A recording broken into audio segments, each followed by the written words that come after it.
Did you know the Penguins used to wear blue? Hear me out. We rebrand the city around the idea of baby blue, navy blue, and white. Ditch this yellow and gold thing. Change the city flag. See, there is already baby blue and white in the flag. I should go get my Pittsburgh flag off the balcony. Invert it. I'm going to hurt him in that. Next on Ugly Thirds.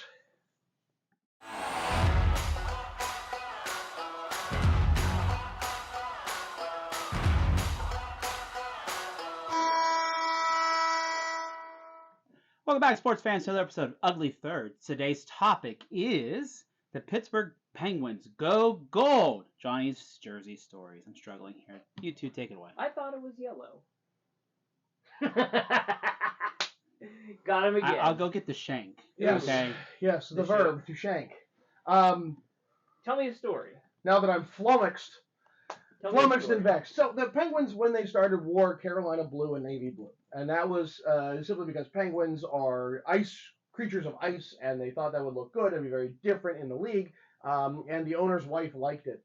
But looking at the jersey that you have on right there, it's got this gold triangle to it. Yes. And the penguin is black because penguins are, in fact, black. Okay. Now, of course, the original jersey did not have any penguins on it. It was simply a Pittsburgh script.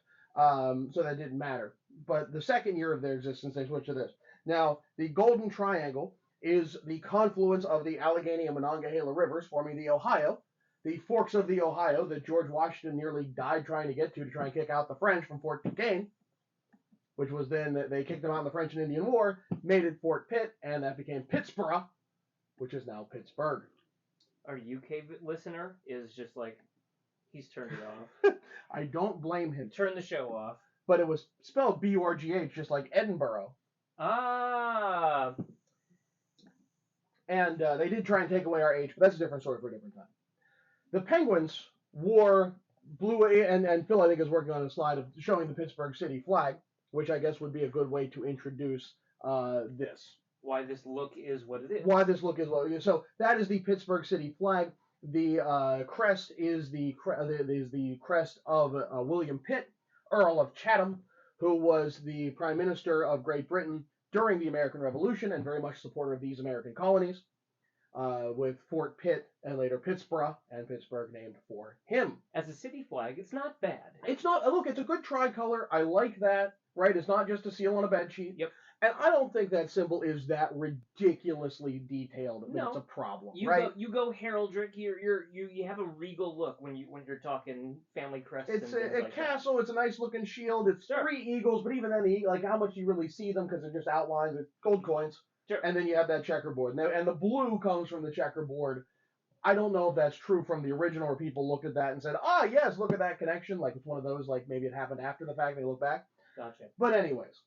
The team had been moving away from the light blue for quite some time at this point. Things were getting darker. Things were getting, how do we be more cool and edgy? And this is where the team was beginning in 1976. It's this one in particular. This is fine, but the blue on blue, the blue on black on gold. There's something ain't right. Something. See, I love this. Do you? This is my all-time favorite jersey. Get out. They're like the blue and blue works so well. They complement so well. And as we talked about in the Winter Classic, like this just perfect, right? This is flipped. I think the white stands out so well.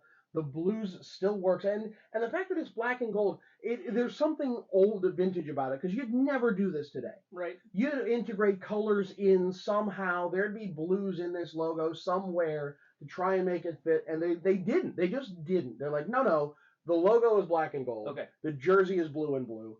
Deal with it. Because sports branding isn't what it is. Yeah, not at this time. Not at this time. Yep. Now, then, in 1979, we get something quite unique to the city of Pittsburgh. Championships for 2 of the 3 Major League sports teams, with the Pittsburgh Steelers winning the Super Bowl. Yeah. And the Pittsburgh Pirates winning the World Series. A phrase that doesn't get said anywhere anymore. Oh no! What are we gonna do? We haven't had our 7th Super Bowl.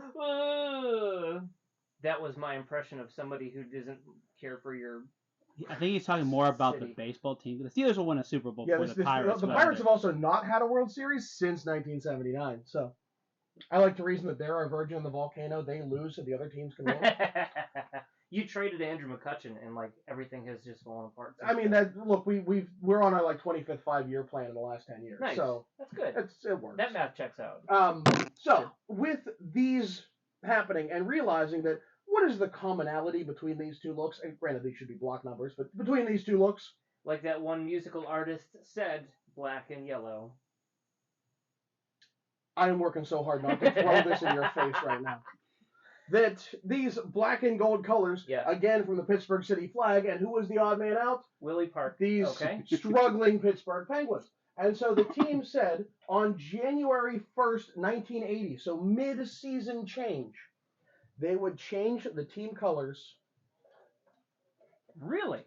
to Mid-season? this. Mid-season. Are Jan 1, 1980. Is this documented in NHL uniforms? Oh, yeah. Oh, wow. Absolutely it is. Well, I had no reason to go here, but Mid-season, both other teams win in 1979. The Penguins switch in 1980. You see, like, and there are some major differences. I swear, and this is my own conspiracy theory, that these stripes and these stripes are not an accident. No one has ever brought that up. That has never been a thing. But I swear that these pirate stripes from the gold jersey, and they, and the Pirates were wearing 4 different jerseys at that point as well. They also had the gold pinstripes. That was a look. The 70s were a thing. That these stripes here are the same as these stripes here, including the gold sleeves. That the Penguins ripped off the Pirates for that, because it's not that way on this. Fair. That's not 3 colors. Fair. Why did they change the 3 colors here? I swear it's to copy the Pirates and ride that train. Is that something though that you can overlook as a fan because you have one city embracing their entire sports team in one identity? Yep. How many other cities None can say that they do that? I mean, especially not with 3 teams. I want to say there's one that has 2 teams and it works. And there might be like a minor league team or something that does that. Someone I swear I've heard before, like, oh, so, and if you know who I'm talking about, put in the comments. DC's close, except for the Commanders. They're burgundy. Right. There's usually a one-off. One-off. Yeah, Seattle's close, but the Kraken is used as red instead of green, which I feel is a huge mistake. Like, that green would have worked nearly as well in that look. And that's pretty close to, And that's it, as far as I know. Yeah.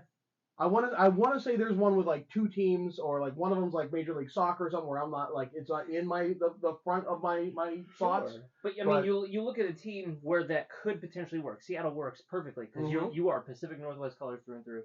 You go down to Arizona, you have the Suns, which is purple, and you have the Coyotes, which is desert red. And the Cardinals, which is red and black. Bright red and black. It is rare that you have such uniformity over 2, but 3 sports teams. Right, and it is the city colors, and anything that doesn't use those city colors either fails or goes to those city colors. Right. The USFL is the most recent example of that with the Maulers. They were orange and purple back in the 70s. God. And then the new version was orange and purple. Not that they played a game in Pittsburgh because of that whole situation. But their last year, they were black and gold because they knew better. You wear black and gold in Pittsburgh. There is an expectation. Absolutely. We don't have Major League Soccer, but we have the one underneath, the River Hounds. Yeah, and they're black and gold too. Good. Absolutely. Yeah. Good. Now, there are some quirks to this. Here you're going to have to watch. I don't know why that tripod is struggling. Sleeve numbers are on the sleeves. They would move up to the shoulders. There is a black outline that goes around this, and I had to make these 2 are made from scratch, which is why they're not the best of. I need to improve them. And it's Greg Malone, Ryan Malone's father. Post Malone. There are some quirks as these things go, but this change did not go without controversy. Quite a bit of controversy, actually. Go on. Another NHL team tried to block Pittsburgh from doing this, threatening lawsuits within the league and trying to go all the way to the top. The Boston Bruins. The Boston Bruins. But you could barely tell that. The Boston Bruins insisted that how dare they go to black and gold. Black and gold is their thing. Now, they didn't bring this up at the time, but the perfect example of why this is BS? This was also in the league. Different country, man. Oh yeah, totally different. But Different this is 3 country. years. No one mentions that black Now, and gold. this Oh, there's is a orange gold. involved. This So is a gold. you watch your tongue. but I understand. I understand the thought process. You have at this point what 70 years of hockey tradition in Boston. No, maybe 50. It'd be 50. Yeah, because 1924. Yeah. I get it, but also you can't monopolize a black and gold color. They tried. They sure tried. Mm-mm. And never mind how many teams were red, white, and blue. Perfect example. Right? Perfect example. But they tried to monopolize black and gold. And you know how Pittsburgh beat it? Because there was a team that wore black and gold in the NHL prior to the Boston Bruins. The Boston Bruins entered the league in 1926, and they were wearing brown, which is up there, but I'm not going to make you pull that out right now. They were wearing brown and gold. Jersey Cam wouldn't get it anyway. No, I mean, like, and that's the really. Well. 1924, the NHL put in, 1925, the Pittsburgh Pirates, were the first NHL team in Pittsburgh, and they wore these jerseys. Stunning. On the sleeves are patches from the Pittsburgh Police Department. Wow. And what the Dare NHL we fire up Jersey Cam for this one? Go for it. See if you can do it, Phil. Oh, he did it. Like seamlessly did it. Wow. Zoom. Oh, wow. Get close. Oh, a little focus. Look at that.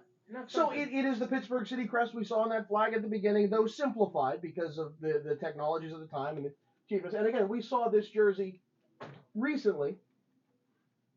Oh yeah.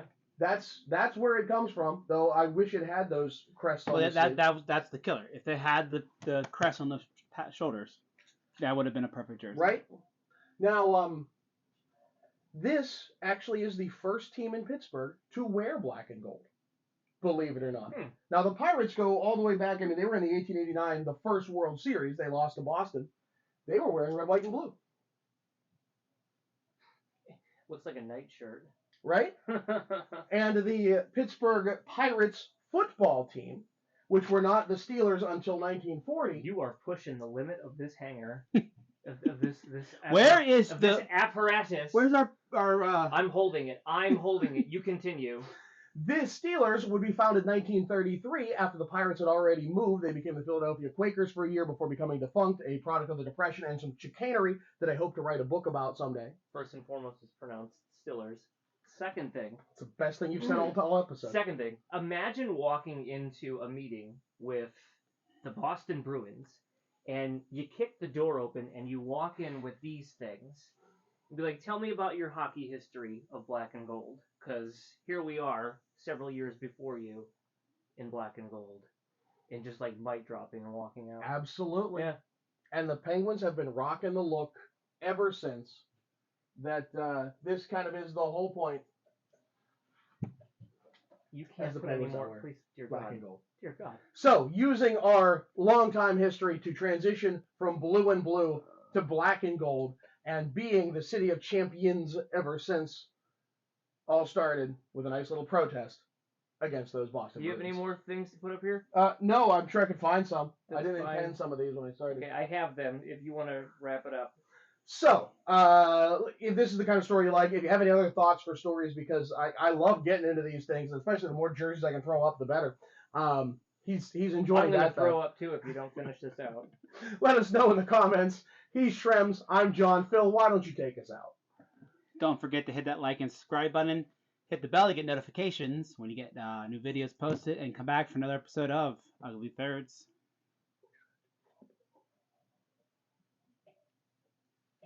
Okay. Oh, no! Okay.